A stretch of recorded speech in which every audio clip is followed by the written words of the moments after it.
Hey guys, what's up? It's Schroeder here with Reselling Electronics for Profit and Resellerator. And guys, I got a very special guest today. I have with me Ben Rossow, or do you go by Benjamin Rossow? Which I don't know which way you prefer. Just good. Ben works good. Cool.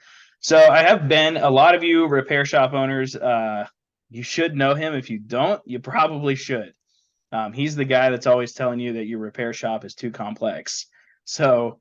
Which I love that line, by the way. If it wasn't a direct, rip off, I would say your reselling business is too complex. um, Ben, do you want to kind of introduce yourself real quick, man? Yeah, let's jump into like where you started, and then we'll jump into like how you have incorporated buybacks into your store.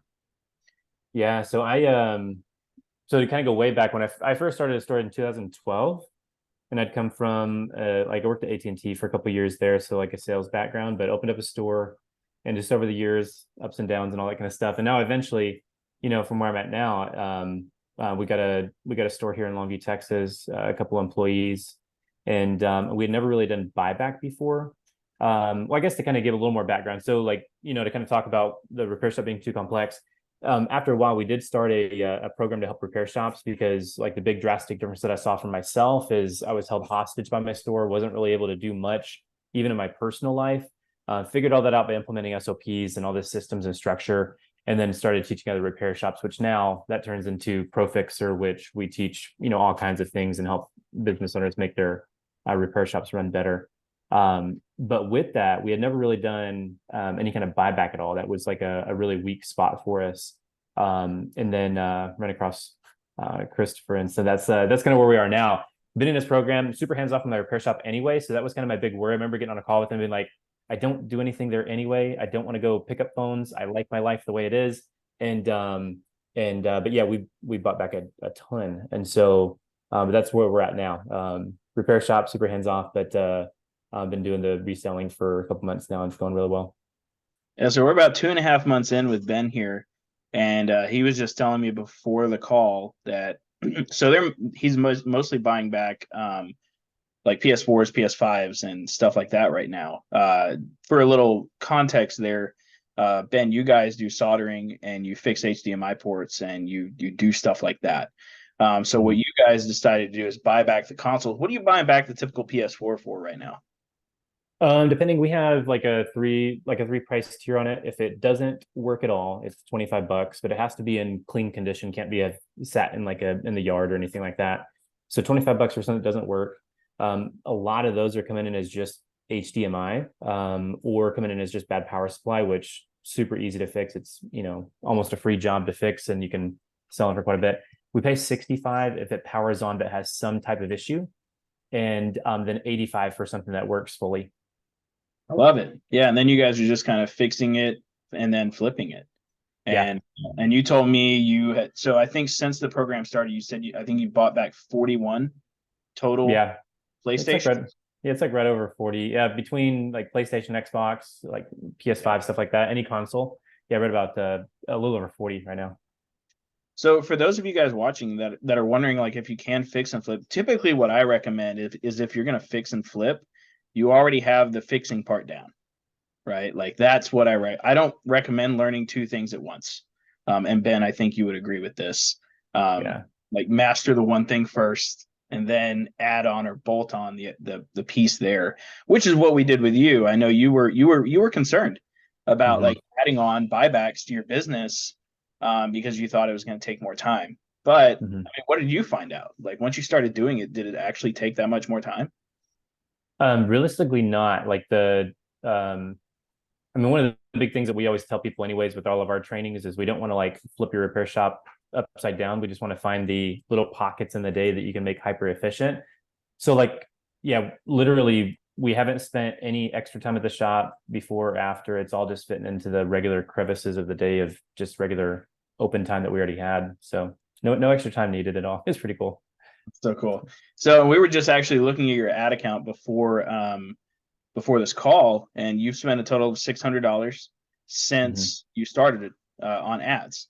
And we were kind of going over it. You were like, I don't really know where to check where my stuff is and like what the ads do and how they're working. But we looked at it and we saw you spent about 600 since joining, but you've Mhm. made way more than that, like Yeah. more.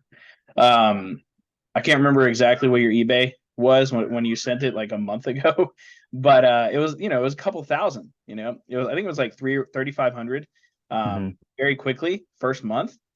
Um, so that kind of goes to show you, like, you don't need to necessarily know how the ads work, right? You don't need to complicate it more. All you need to do is focus on the lead, and you'll make money, right? Yeah.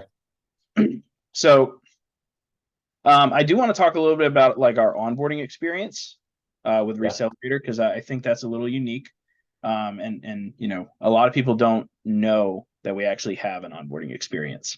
Can you speak to that a little bit? I know you had your call with Matt and then with me.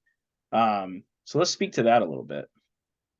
Yeah. I mean, I was like, in complete honesty, like my biggest fear was, and kind of like the chip on my shoulder in a way, I was like, I don't want any more time. Like I don't want to spend any more time, and I'm very adamant about that.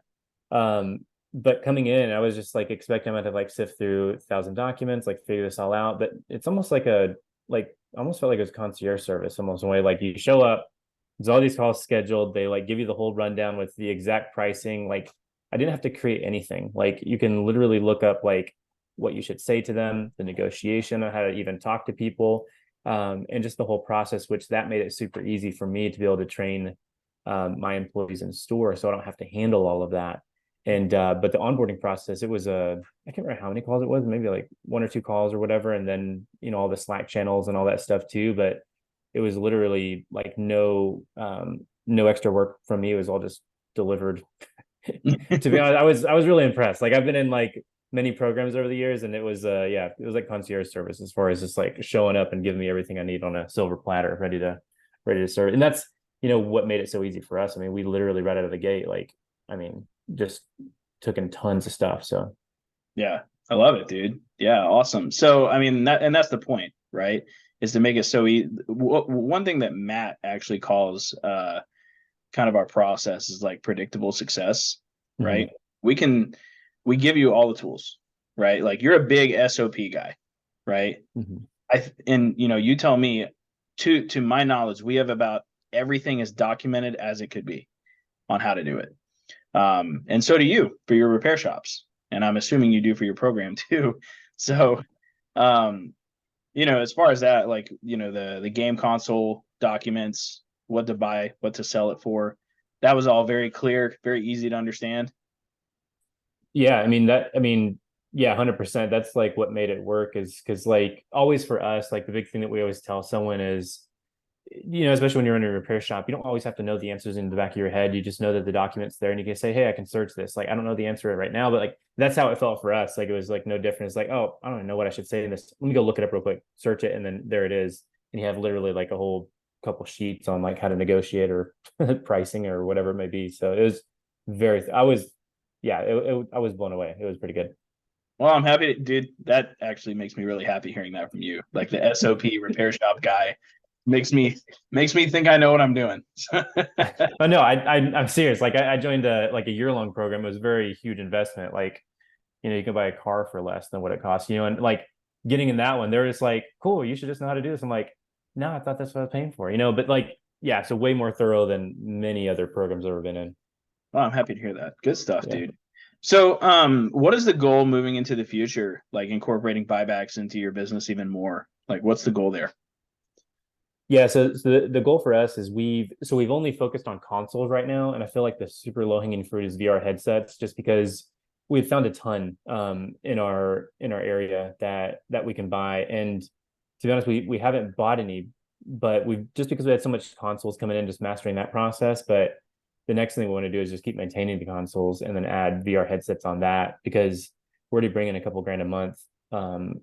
In revenue anyway from the console. So if we can just stack that up with the VR headsets is where we want to be at. And then also to delegate out the buying, like more of the buying process. Cause like right now, they can price like, I'd say like 90% of what we're getting in anyway. Some of the stuff has to be priced in like weird scenarios, and I do take, those cases. But it's super minimal, but want to delegate more of that out, and then also delegate out the payment process for my team so they can safely pay out, and I'm fully aware on what's happening, but I don't actually have to type the numbers in and do it. But that's where we're at right now, is delegating that process out and then bringing the VR headsets. Good stuff, dude. Yeah, you're gonna love the VR headsets. I made about a $450 profit on a Valve Index the other day. Just one No way. I bought it for 450, sold everything for 450. Well, sold everything for close to 1,000. No way. That's really Yeah. good. So, I mean, adding that in, I think will, and those are the types of items where, those pay for a lot of things in your business, right? Like that pays for most people 2 months of ad spend. Yeah. Like that's insane, Mhm. So, well, good stuff, dude. Adding on the VR, you guys going to be adding on phones, or is that something later down the line? Phones have been pretty good. I think that'd be good to focus on. Just it's kind of I mean, to be honest, the consoles, like, there's no negotiation. People just show up and they're like, "Hey, what do you know about this for?" And you just tell them a number and they sell it to you. And the cool thing is, like, for us being in a repair shop, what I want to reiterate, like, for any repair shops that are seeing this, like, you may be looking at it and saying, "Man, I don't want to have to go meet people," because that's like the traditional, like, way you think that, like, phone. And that's one thing I told Chris. I was like, "Are you sure this is going to work? Like, are you sure? Like, I don't want to leave my shop." And then I think you're like, "Yeah, it'll be fine. Like, just tell them to come to your shop and it'll work." And I was like, okay, we'll just see way less numbers than everyone else, but at least it'll be good. It'll be like another revenue stream. And, like, no, it's been like double. I thought we're gonna bring in like maybe $1,000 or so a month, but it's been like triple, quadruple, or more of that. It's been insane. So it's great. Dude, a lot of people think like you have to go to these people. I don't have a store. I don't go to people. Yeah. Like, I mean, so with my students, I have to flip the brain switch a little bit on them. And it's like, look, you're the person with the money. Like, Yeah. control the conversation here. You have what they need. You don't necessarily need their device. That's like that's just broke thinking, right? So, Right. like, whenever you're in the mindset of like, okay, I got the money, you're either coming to me, you're getting an Uber, you're like, I don't care what you do, you know? Yeah. And if somebody's just like, oh, blah, blah, blah. Okay, cool. I'll buy you a gallon of gas. Bring it here. Yeah. Couple I'm bucks okay and with then that. yeah. Yeah. I don't care. A gallon of gas is $5, right? Right. So, by the way, for anybody watching, that's a massive line that we use, and it works insanely well. You can't don't say I'll give you $5. Say I'll buy you a gallon of gas. Its perceived value is higher. So, yeah. I mean, as far as like meeting up with people, you have a store, and you can use that to your advantage, right? If me, a person without a store that meets people at Starbucks, can meet people and get them to come to me almost 100% of the time, somebody with a store can do the same. Yeah. By the way, 100%. people ask me if I have a store all the time. All the time. I get on the phone with somebody and they'll be like, all right, where's your store at? I'm like, dude, I don't have a store. I don't want that type of overhead. And they're like, oh yeah, dude, I get that. you know? Yeah. So people relate, I'll be like, and for all the people that, think resellers are bad, I tell people I'm a reseller. I tell people what I do. Like, I tell them what I'm gonna make. So,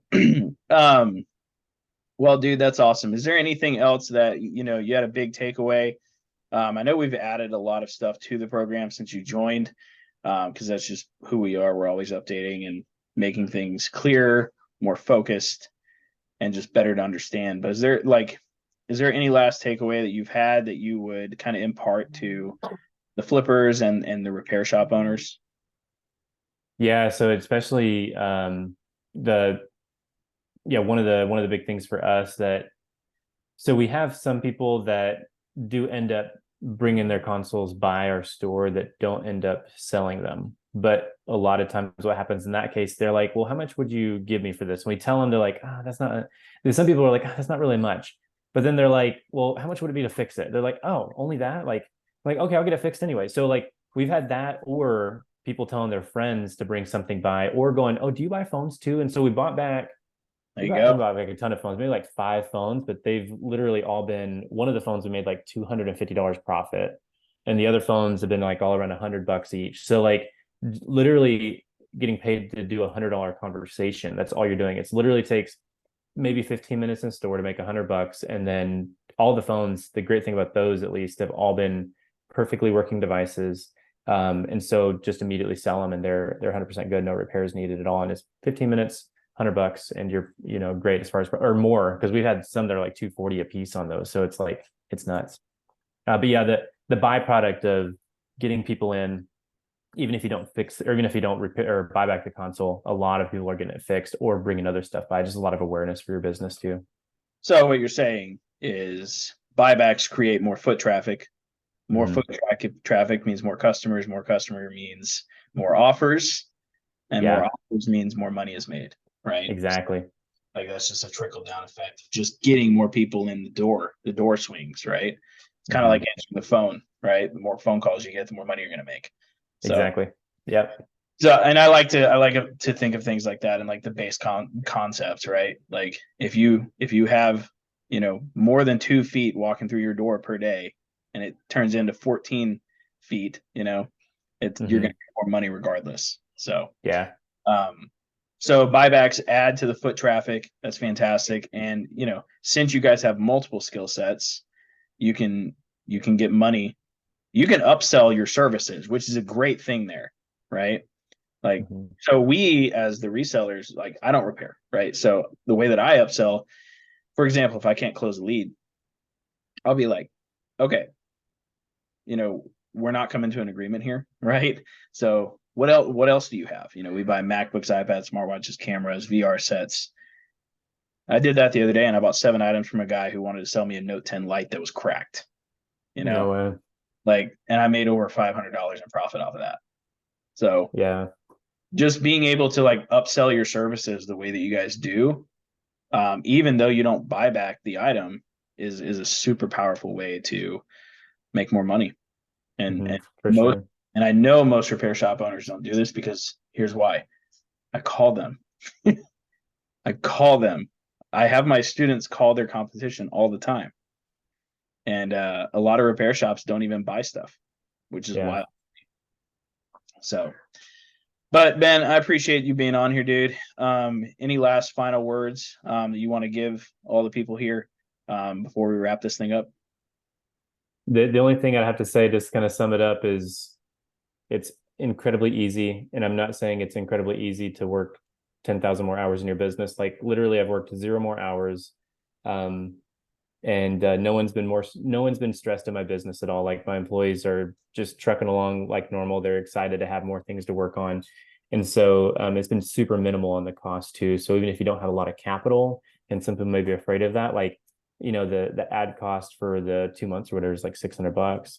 And then I think the, you're making like 3-4 times on the console. So it's very easy to cash flow it very fast. So if you're on the fence, just go and do it. I mean, I was skeptical, but it works. So I mean, everybody's skeptical at first until they see that it's working. So yeah, love it, man. Yeah. So, I mean, I don't want to put it out there as saying this is the easiest thing ever to do.